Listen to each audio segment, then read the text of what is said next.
In the autumn season, everyone are mesmerized by the change in the colors that happen in the nature, and everyone will be wanting to paint an autumn themed painting. So for you all, in this tutorial, I have come up with an autumn themed a mini landscape painting, I can say. It's not a very big one, but you will definitely enjoy through this.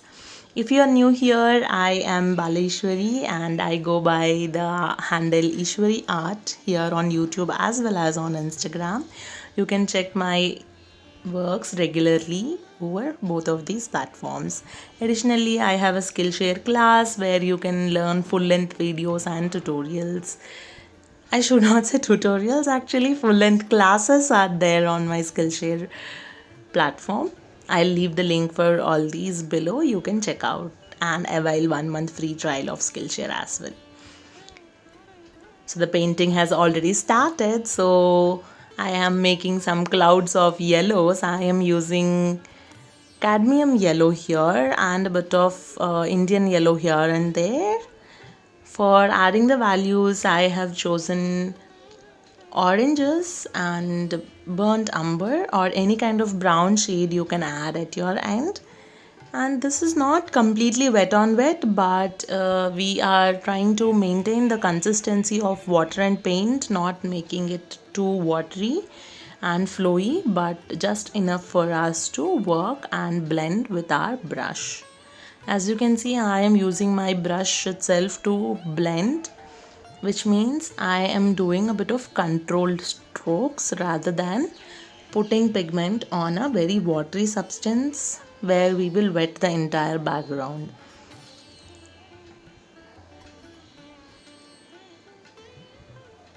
Since we are viewing this subject from a distance, we can't see the entire shape of the leaves, but we have to make sure that those leaves that are popping out are carefully captured, and hence I am dabbing my brush here and there to give that uneven surface and the movement in the painting.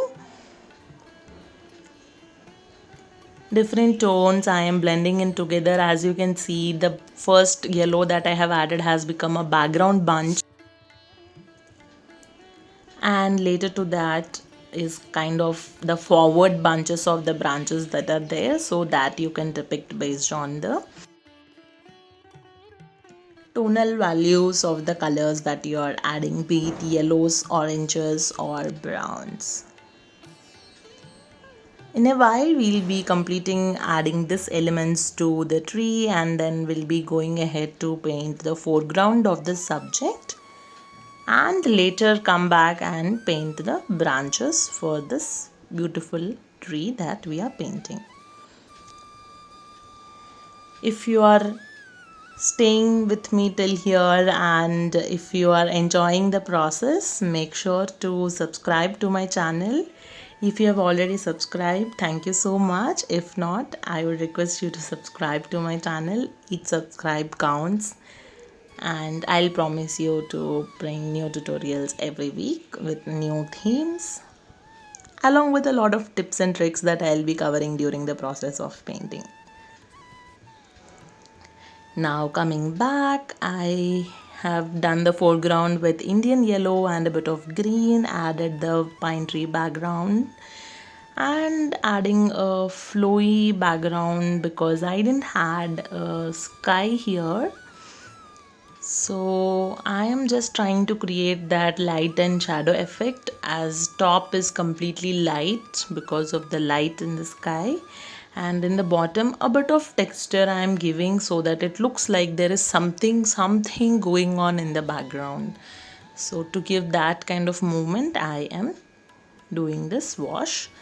If you want more greens, more earthy colors such as browns also, you can add happily to the foreground based upon your own color choice, but make sure it's a mix of about greens, oranges and browns and yellows, depicting that autumn theme of your painting. So don't come and add blues because ground will not be blue, right? So I am adding a bit of orange and a bit of orange pine trees too, so that some drama is there on my foreground. On the left hand side with the diluted version, I am adding a very background pine tree, but after this point I felt it is very flat and needs some dimension too. So with the help of the tip of my brush, I am adding some spiky elements, and in the frontwards also I'm adding some darker spots to show that this subject is three-dimensional. Ending with some splatters in the foreground for now. You can see they are very watery and blending to the ground for such a beautiful blend after it dries. Slowly we will move to adding branches. So first start with the thicker branches, and in the clouds that we have made for the trees, you can add very delicate and very thin branches with the tip of your brush. If your brush is not supporting such thin strokes, I recommend you to switch to a thinner brush. And by the way, the colors I am using here are from a brand called THOOVI, which is available in India. The brushes are from Aquatone and the sketchbook is from Furry Tail Arts. I'll leave a link to all of these in the description below as well. I am ending with some splatters, very tiny teeny splatters. For this you have to be very cautious, and of course you have made this, so adding a signature will always personalize it, and I love doing that. Some more final touches to make few more drama and movement in the ground, and a bit of more splatters with different color. Don't do much of splatters if you are not confident about this. That's all. We are ready with the final artwork, and I'll see you in the next tutorial.